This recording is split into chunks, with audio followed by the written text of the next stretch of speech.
My name is Nick Legler, and I work with the Wisconsin DNR here in Sturgeon Bay. And today we are out at the Strawberry Creek Salmon spawning facility. There's really two times of the year where we're busy out here, the spring and the fall. And right now we're here in the spring with about 110, 114,000 little Chinook salmon in the pond here. We've been holding and feeding these fish in the pond for about 4 weeks now, and today we just did a demo on what we do out here in the spring. In the fall, there are mature adult salmon that come back to Strawberry Creek to spawn. In recent years, it's been about 4,000 to 6,000 adult salmon will come back here in the fall. That's typically during the first 3 weeks in October. And at that time, we collect their eggs and spawn them, take them back to the hatchery, and then in the spring, those fish are stocked out to several different locations along the Lake Michigan shoreline. Right now, our total Chinook salmon stocking goal for Lake Michigan is about 1.2 million Chinook salmon. Those fish get spread out to about 15 different streams along the Lake Michigan shoreline, including this one.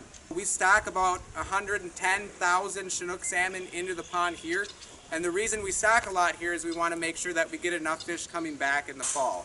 So this pond right here is fed by Strawberry Creek. So in the spring and the fall, when we're operating this, we basically, there's a little dam that we put in on the stream over there, and that is essentially re-diverting the flow of the stream through this pond.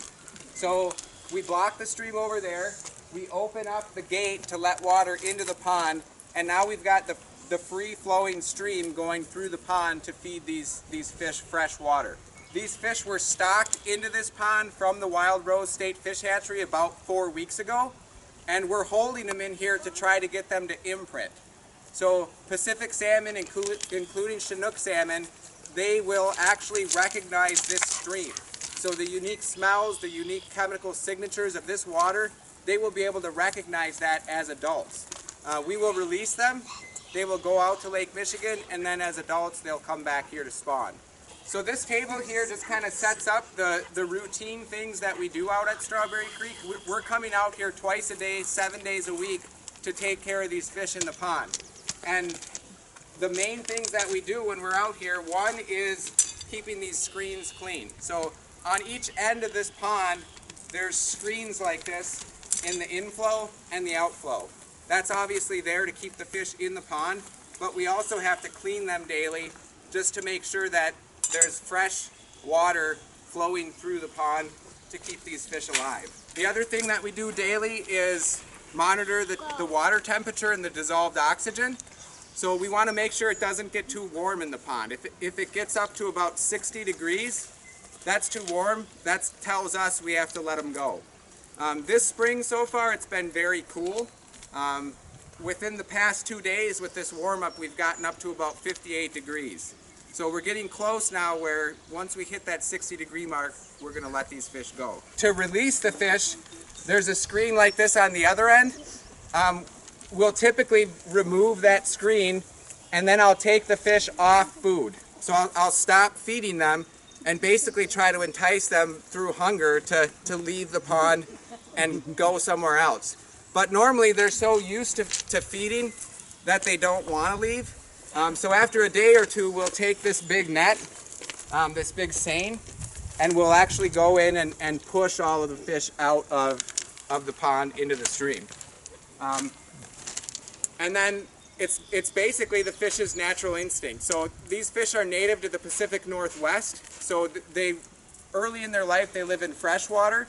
And then at some point, they go through physiological changes that triggers them to leave the stream and go out to the ocean.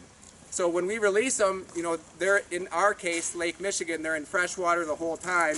But at some point, they'll go through changes that say, okay, we're done living in this little stream, it's time to leave. They'll go out to Lake Michigan. They'll live in Lake Michigan for anywhere from 1 to mostly 2 or 3, and then some 3 and 4-year-olds, and then they'll come back to spawn. So the other important thing that we do daily is feed the fish. So this right here is the fish food. It's basically just these little pellets. I'll point out we've got 2 different sizes of fish food here. So this is 1.2 millimeters, This is 1.5 millimeters. Go ahead, take a look, Megan. Okay. So this, essentially when they're smaller, when we first get them from the hatchery, we feed them this smaller food. And then as they grow, we give them a little bit bigger food. We also increase the amount of food that they get each week as they grow. And right now they're up to about 24 pounds of food per day. So this bucket right here is 12 pounds. So this is basically their morning allotment of food. This is their, what do you think this is, their breakfast? So we'll feed them this in the morning and then we'll come back again in the afternoon to feed. I did not feed the fish yet today, so they are hungry. Who would like to feed them?